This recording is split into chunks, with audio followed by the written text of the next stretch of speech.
हर हर महादेव। प्रिय दर्शकों, 12 साल बाद देवगुरु बृहस्पति की कृपा आप पर पूर्ण रूप से बरसने वाली है, क्योंकि 1 मई 2024 को देवगुरु बृहस्पति मेष राशि से निकल करके वृषभ राशि अर्थात दैत्य गुरु की राशि शुक्र की राशि वृषभ राशि में प्रवेश कर रहे हैं, जो कि 1 साल तक अर्थात अगले साल 14 मई 2025 तक इसी राशि में विराजमान रहेंगे।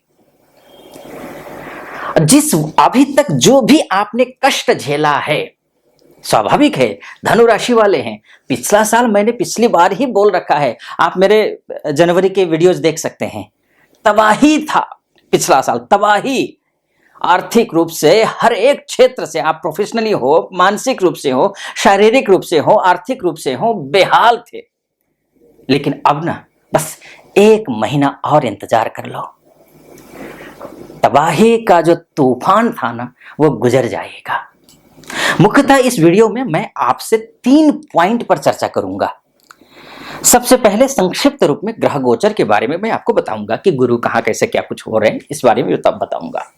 और दूसरा जो पॉइंट है वो रहेगा नक्षत्र आधारित फलादेश। ये जो फलादेश होगा ना, ये मेरे नक्षत्र के आधार पर है, और जो ग्रह गोचर के आधार पर जो फलादेश है वो मेरा एक और चैनल है, उसमें आपको वो मिलेगा। नीचे डिस्क्रिप्शन में उसका लिंक दिया होगा, आप उसको फॉलो कर सकते हैं। अर्थात आने वाला जो 1 वर्ष है, नक्षत्र के हिसाब से हम समझेंगे कि वो कैसा रहने वाला है। खासकर ये वर्ष मई से लेकर के दिसंबर के बीच में, जब तक रोहिणी नक्षत्र में गुरु रहेंगे तब तक। और तीसरा जो पॉइंट है वो मैं उपाय बताऊंगा, जिनको करने से आपके जीवन में आमूल चूक परिवर्तन आ जाएगा। जितना संघर्ष किया है अभी तक आपने, उन संघर्षों से आप पूर्णतः निकल जाएंगे, सुखी और समृद्ध हो जाएंगे। पूरा वीडियो सुनना। अच्छा लगे वीडियो तो चैनल को सब्सक्राइब कर दीजिएगा, वीडियो को लाइक और कमेंट बॉक्स में जा करके हर हर महादेव 5 बार या 11 बार अवश्य लिख दीजिएगा। और वैसे भी महादेव का भक्त हूं तो आप लिखिएगा, या फिर आपके मन में जो भी मनोभाव है उन मनोभाव को जरूर कमेंट बॉक्स में उल्लेख कर दीजिएगा। संक्षिप्त में पहले पॉइंट पर आता हूं। संक्षिप्त में मैं आपको 1 से 1.5 मिनट के अंदर गुरुदेव के ग्रह गोचर के हिसाब से क्या फल मिलेगा यह समझा देता हूं। 1 मई 2024 को दोपहर 2:29 पर वृषभ राशि में गुरु महाराज प्रवेश करेंगे, जो कि 14 मई 2025 तक इसी राशि में विराजमान रहेंगे।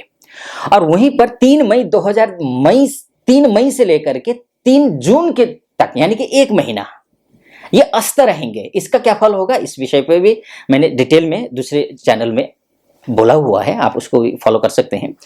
और तीसरा जो पॉइंट होगा, मैं संक्षिप्त में इसमें चर्चा करूंगा ग्रह गोचर के बारे में। 9 अक्टूबर से गुरु महाराज वक्री हो रहे हैं, और वक्री का क्या फल होगा इस पर भी संक्षिप्त में चर्चा करूंगा। उसके बाद फिर नक्षत्र में आ जाऊंगा। देखिए, गुरु महाराज आपकी राशि के स्वामी हैं। स्वाभाविक रूप से जब घर के स्वामी ही, मूल व्यक्ति ही मानकर चलिए कि वो अगर मजबूत हो जाए, वो घर आ जाए, वो अच्छी स्थिति में पहुंच जाए, सोचिए अपने आप में अच्छा ही होगा। तो उसी तरीके से क्या हो रहा है कि आपकी राशि से जो गुरु महाराज हैं, ये धनु राशि से षष्ठस्थ हो जाएंगे। षष्ठस्थ होना शुभ तो नहीं होता है, लेकिन कतिपय महीनों में, जैसे कि आप ऋण के तले डूबे हुए हैं, इसमें स्वास्थ्य का ध्यान रखना है इस दौरान आपको। बाकी ऋण के तले डूबे हुए हैं, या फिर अन्य क्षेत्र में अब विदेश जाना चाहते हैं, वहां पर अच्छा आपको लाभ मिलेगा। अब विदेश में आप अगर रह रहे हैं तो यहाँ से सीधे विदेश भाव को ये देख रहा है। तो विदेश में रह रहे हमारे दीदी बहन हैं, माताएं हैं, भाई बंधु हैं, वो संघर्ष अगर कर रहे हैं आप वहां पर, तो आपके लिए शुभ हो जाएगा। 1 नंबर 2, यहाँ पर अगर आप जाना चाहते हैं, आईलेट्स की तैयारी कर रहे हैं, वर्किंग वीजा के थ्रू जाना चाहते हैं, या फिर आप पीआर के लिए अप्लाई कर रहे हैं, या फिर एजुकेशन वीजा के तहत आप विदेश जाना चाहते हैं, आपके लिए शुभ है, अच्छा है, बहुत बढ़िया है। लेकिन हाँ, 3 जैसे ही चेंज हो रहा है गुरु, 3 मई उसके 2 दिन बाद, 3 मई से लेकर के 3 जून के बीच में जो टाइम है 1 महीने का, उस समय आपको थोड़ी सावधान रहना है। कुछ उपाय बताऊंगा, उन उपायों को फॉलो करना है आपको, ये समझ लीजिएगा, ठीक है। उसके बाद 9 अक्टूबर से लेकर के जो गुरु महाराज जब वक्री हो रहे हैं ना, ये वक्री जब होते हैं गुरु महाराज, तो ये चेष्टावली हो जाते हैं। जब चेष्टावली होने का मतलब क्या है, चेष्टावली होने का उच्च के समान फल देते हैं, यानी कि आपके लिए शुभ होने जा रहा है। लेकिन कुछ चीजें आपको ग्रह गोचर के हिसाब से आपको ध्यान रखना पड़ेगा। जैसे कि गुरु अगर आपकी कुंडली में कमजोर है तो आपके लिए मुश्किलें खड़ी कर सकता है, क्योंकि षष्ठस्थ गुरु है। षष्ठस्थ गुरु अच्छा नहीं होता है। अगर आपका गुरु ठीक ठाक स्थिति में है तो स्वदेश में रह रहे हैं तो आपके लिए गुरु की उपासना करिए, निश्चित रूप से अच्छा होगा, शुभ होगा। अब नक्षत्र ज्योतिष में आता हूं। नक्षत्र ज्योतिष के हिसाब से देखिए, मूलतः 3 नक्षत्रों में, यानी कि मूल नक्षत्र के ये यो भा भी, इन अक्षरों से जिनका नाम शुरू होता है, उनकी जो राशि है, उनका पहले नक्षत्र मूल होता है और राशि जो होती है वो धनु राशि होती है। ठीक है। और दूसरा जो है पूर्व आषाढ़ नक्षत्र, भू ध फा ढा, इन अक्षरों से जिनका नाम शुरू होता है, उनकी जो नक्षत्र होता है वो पूर्वाषाढ़ है और राशि धनु ही होती है।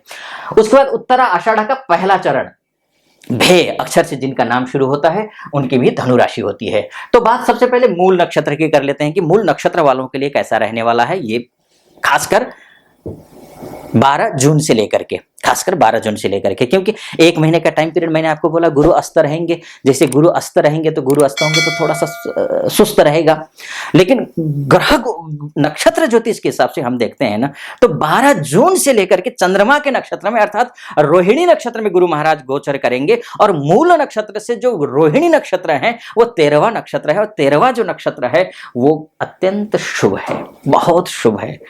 यानी कि 6 तारा के, नवतारा के अंतर्गत जो है वो 6 तारा में आता है। 6 तारा अर्थात फल कल्याणप्रद होता है, यानी कि जो भी काम करेंगे उसमें कल्याण होगा। घर में कोई मांगलिक कार्य करने की सोच रहे हैं, विवाह नहीं हो पा रहा है, विवाह होगा। नौकरी नहीं लग पा रही है, नौकरी लगेगी। बिजनेस में अच्छा नहीं चल रहा है, बिजनेस अच्छा चलेगा। कोई भी स्टार्टअप करने की सोच रहे हैं, स्टार्टअप अच्छा होगा। विदेश जाना चाहते हैं, विदेश जाने का जो अड़चने आ रही हैं वो अड़चने दूर हो जाएंगे। ये सारे काम जो है आपके लिए शुभ है। यानी कि मूल नक्षत्र वालों के लिए ये यो भा भी, इन अक्षरों से जिनका नाम शुरू होता है, उनके लिए बहुत शुभ है, अच्छा है, इसमें कोई दो राय है ही नहीं। उपाय भी बताऊंगा, वो भी फॉलो करना है, ध्यान रखिएगा। अब बात कर रहे थे पूर्व आषाढ़ नक्षत्र के, भू ध फा ढा, इन अक्षरों की। तो भू ध फाड़ा अर्थात इस पूर्व आषाढ़ नक्षत्र से रोहिणी जो नक्षत्र है वो 12वां नक्षत्र है, माफ कीजिए, वो थोड़ा इनको सावधान रहना पड़ेगा, क्योंकि विपत तारा है नवतारा के हिसाब से। अब विपत तारा जो होती है ना, कोई भी काम करते हैं ना, उसमें दुर्घटना आपदा लेकर के आती है। तो ये जो समय है आपके लिए, पूर्व आषाढ़ वालों के लिए, देखिए थोड़ा सावधान रहना है। इन अक्षरों से जिनका नाम शुरू होता है उनको थोड़ी सावधान रहना है। उपाय बताऊंगा आपको, निश्चित रूप से अंत तक देखिएगा, उपाय को फॉलो कीजिएगा, शुभ होगा, अच्छा होगा। हर एक क्षेत्र में, चाहे आप जॉब करते हो, नौकरी बिजनेस करते हो, विवाह में हो, शिक्षा हो आप, या फिर आप अन्य क्षेत्र में कहीं भी हो, या फिर आप शादीशुदा जीवन में हैं लेकिन प्रॉब्लम आ रही है, तो भी आपके लिए सावधानी जरूरी है। इस दौरान बिल्कुल सावधानी बरतनी है, डरना नहीं है। उपाय बताऊंगा, उनको फॉलो करिएगा, ठीक रहेगा, है ना। लेकिन कोई भी काम करना हो तो उसको सावधानी पूर्वक करिएगा, लापरवाही पूर्वक करिएगा, ठीक रहेगा। अब मैं उत्तरा आषाढ़ नक्षत्र में आता हूं। उत्तरा आषाढ़ अर्थात इससे भे अक्षर से जिनका नाम शुरू होता है, उनका उत्तरा आषाढ़ नक्षत्र बनता है। और उत्तरा आषाढ़ नक्षत्र वालों के लिए भी जो समय है वो उतना बेहतर समय तो नहीं दिखाई दे रहा है, थोड़ी सावधानी आप बरतिएगा। यहाँ पर इसका भी मैं निवेदन आपको करूंगा, थोड़ी सावधानी बरतना जरूरी है। बेअक्षर खतरा नहीं है, निश्चिंत रहिए, खतरा तो कतई नहीं है, किसी भी सूरत में नहीं है। बाकी ये नक्षत्र ज्योतिष के हिसाब से हुआ। अब मैं कुछ उपाय बताता हूं आपको। उपाय के तौर पर सबसे पहले तो देखिए, आपको आपका बृहस्पति ना, ये बृहस्पति के हिसाब से हो रहा है ना कैलकुलेशन, तो इसका मतलब है कि बृहस्पति को स्ट्रॉन्ग करना है। बृहस्पति को स्ट्रॉन्ग करने के लिए आपको क्या करना है, केले के पेड़ के नीचे घी का दीपक जलाइए। और खासकर अगर प्रतिदिन नहीं जला पाते हैं तो गुरुवार को तो जलाइए ही।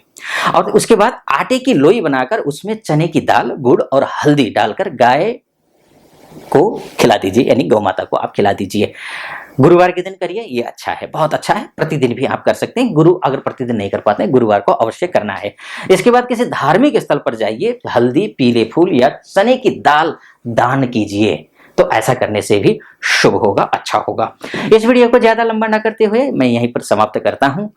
अगर किसी प्रकार का ज्योतिषीय विश्लेषण अगर आप करवाना चाहते हैं अपनी कुंडली का, तो नीचे नंबर होगा, उस नंबर पे आप कॉल कर लीजिए, क्योंकि ये मोटा मोटी तौर पर है, मोटा मोटी तौर पर फलादे संपूर्ण रूप से आप पर फलित घटित होगा, इसकी कोई गारंटी नहीं है। क्योंकि 1 सेकंड से भी अगर जन्म इधर उधर होता है तो व्यक्ति की पूरी कुंडली बदल जाती है, उसका भाग्य बदल जाता है।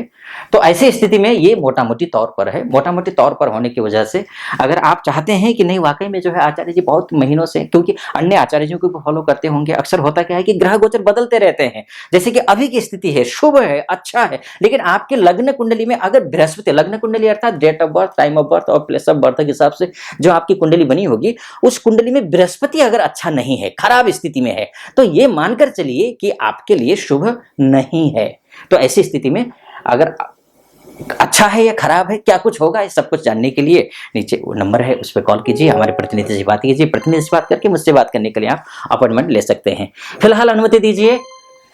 अच्छा लगा हो तो चैनल को सब्सक्राइब कर दीजिएगा, वीडियो को लाइक और कमेंट बॉक्स में जाकर के हर हर महादेव अवश्य लिख दीजिएगा। हर हर महादेव।